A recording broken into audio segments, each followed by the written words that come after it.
Erev Shabbat Shalom Rabotai. We're continuing with our Mishna Yomi Masechet Peah. We're up to Perek Daled Mishnah Daled. The Mishnah now is going to discuss more decrees by the sages of how the poor people are supposed to collect the Peah while they compete for it. Peah en kotzrin ota b'magalot ve'en okrin ota b'kardumot kedei shelo yaku ish et re'ehu. When the poor people come to collect the Peah, they may not reap the produce with the sickles, which is like a type of C-shaped metal with the stick coming out. In the case of grain, they cannot dig it up with spades. In the case of onions, so the poor people do not come to strike one another. And the Mefoshim explain that since it was a lot of aniyim competing for the little produce, they might unintentionally bump into each other, hurt each other, or even, God forbid, intentionally in order to get more produce.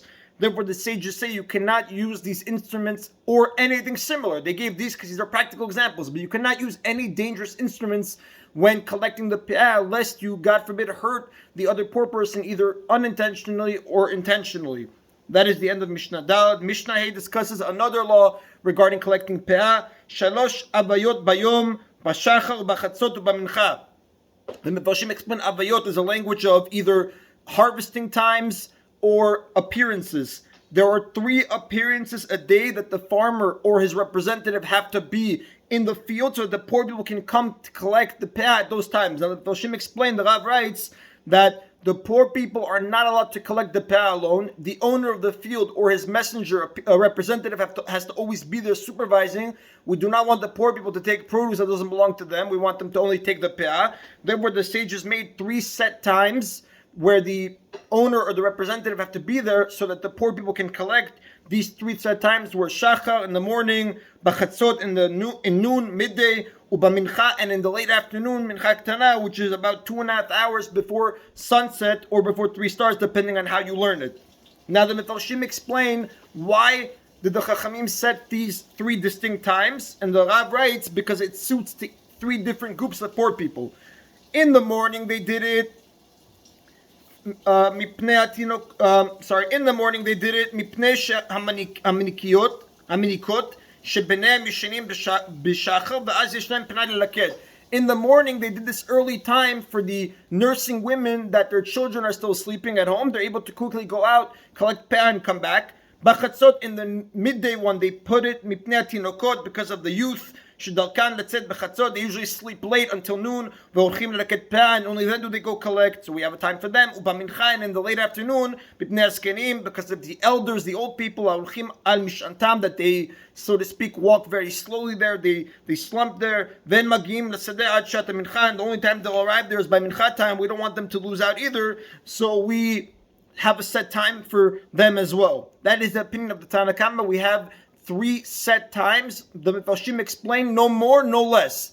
3 set times, that's the rule. There's a machloket now regarding if you can add or subtract. The Rabban Gamliel says, Lo amru ela kedei shelo yifchatu. The Rabban Gamliel says the Chachamim made 3 set times so that the farmer should not make any less appearances, meaning these 3 are minimum. However, if the farmer wants, he can make more appearances. And the Rab writes, Shelo yifchatu mishalosh itim alalu, you cannot make less than these 3 times. The Rav writes, just to conclude, before we even finish the Mishnah, the Rav says that the halacha is we have to do 3 set times, no more, no less. Rabban Gamliel's opinion is 3 minimum, however you can do more. Rabbi Akiva Omer, whereas Rabbi Akiva says, Lo amru ela kedei shelo yasifu. Rabbi Akiva says that 3 is the maximum, that's what Chachamim say, but if you want, you can make less. And like we said, the Tana's opinion is you need exactly 3, and that's the halacha. But let us explain the opinions of Rabban Gamliel and Rabbi Akiva, what their argument is. Now, according to Rabban Gamliel, the 3 appearances that the Chachamim made were a minimum to make peah available to these 3 disadvantaged groups, the nursing mothers, the youth, and the elders. However, you can make additional times as well, even though none of these 3 groups are going to be there at those times. Let's say I make one, 4 hours into the morning, where it's past when the nursing women come and it's before the youth come. Now and the old people for sure aren't going to make it. Now none of these groups are there. Still he says you're allowed to set up the time, even though there might be less peah for the other ones, because Chachamim say that in the end of the day, it's for poor people. Whenever poor people come, they make it. Whereas Rabbi Akiva says, Chachamim say you have to make maximum these 3 times, and you cannot make any more. You can make less, but maximum these 3 times. Why?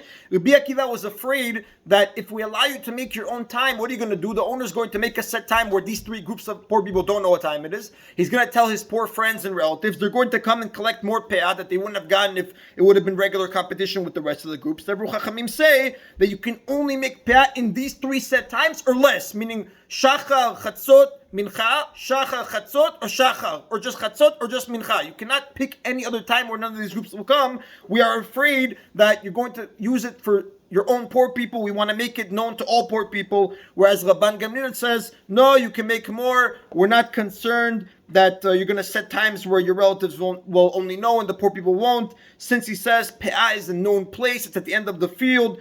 Any ani can come, any ani can grab as much as he wants.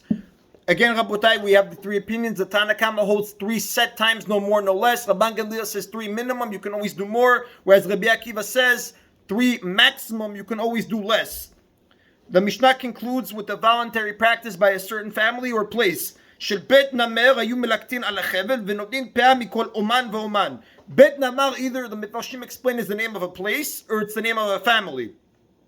Now this family or this place, instead of leaving pe'ah for the entire field at the end, what they would do is, very interesting practice, they would have, let's say for example, 60 rows of grain. So what would you normally do? Harvest 59 and leave the 60th for pe'ah. What they would do is they would take a long rope, they would go towards the entire length of the row. Before they hit the 60th, they would stop at 159th of the field and they would mark it. They would harvest everything till that spot, and they would leave that spot for the poor people, and they would repeat this process for all 60 rows. So instead of the poor people going to the end of the field to collect, in each row they had some pe'ah to collect. And then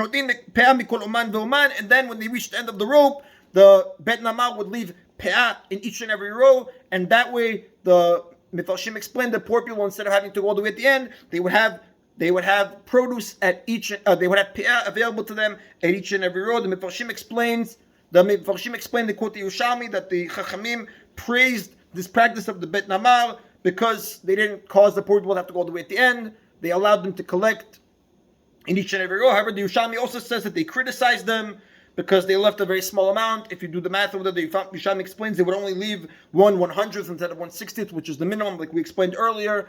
That is the end of today's Mishnah. Everyone have an Erev Shabbat Shalom. Baruch Adonai Le'olam. Amen v'amen.